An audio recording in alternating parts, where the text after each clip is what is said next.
my name is Mark, and today we're going to make a recipe that I call bread made in bed. It's a fantastic recipe. I learned about it from an article in the New York Times by Mark Bittman last November 8th. It is really simple.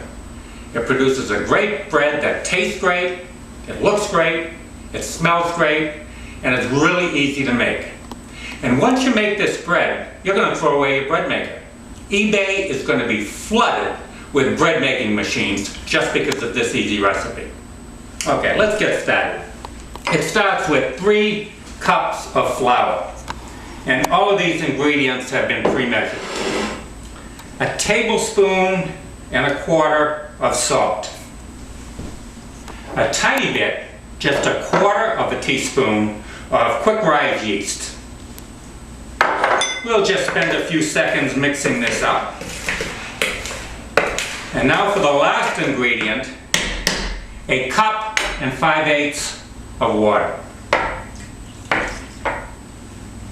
Okay, that's it for the ingredients. Let's take a couple of seconds or a couple of minutes to just make sure all of the flour has been absorbed in the water. We're finished mixing up the dough, and now we'll just put this big mess in a fairly flat serving dish. And pat it down a little bit to spread it out. Now cover it with a sheet of plastic wrap. And now it's ready for the rise. And it takes 18 hours to get a proper rise to this dough. Now for the bed part of the recipe. And we like to keep our thermometer at 62 at night, but the bread really likes to be at 70+ degrees. In fact, 75 degrees is even what I consider the optimal. So the way we address that issue is we bring the bread to bed with us. We keep it between us, and the tests that I've done show that when the bread is between 2 people, the temperature is 76 degrees under the covers. Now the proper placement of the bread is about hip high.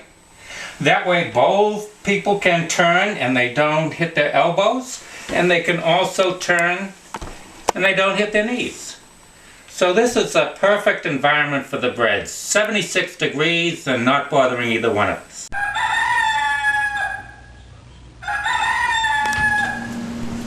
Good morning. The dough had a great night last night. It's done a fine job of rising. Let's take a look at this. It's about 3 times the size it was before.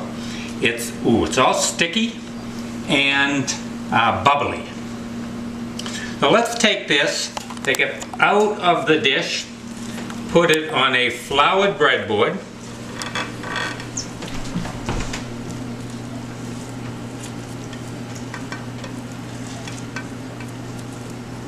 Okay, that's a nice and gooey mess there. We'll flip it over a few times, fold it over a few times like this.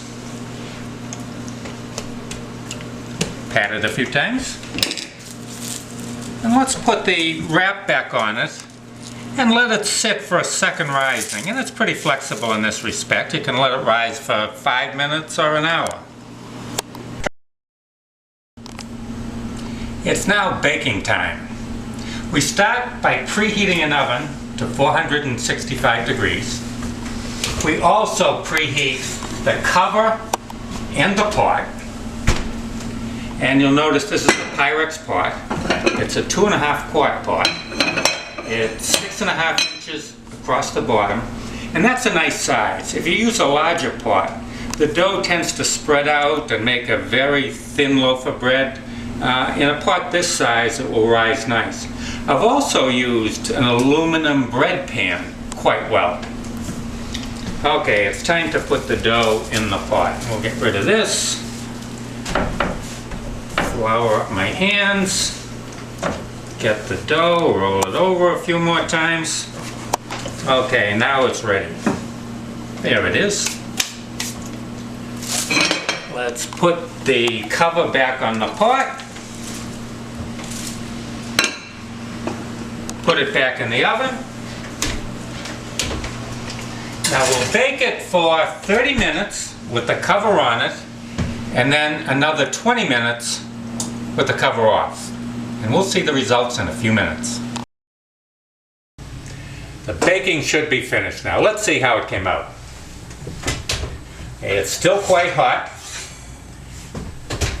Take it out. I'll put the cover over here. Shake this. Oh, look at that bread. Look at that bread. That came out very nicely. It's still quite hot. The recommendation is that you let it sit for an hour or so to cool down on a little rack. But you know what? I can't wait. It looks good. It smells good. I think it's going to taste great. And the thing I like about it is it sounds great. Let me cut a slice here. Oh, listen to the sound of that crust. What a nice loaf of bread that is.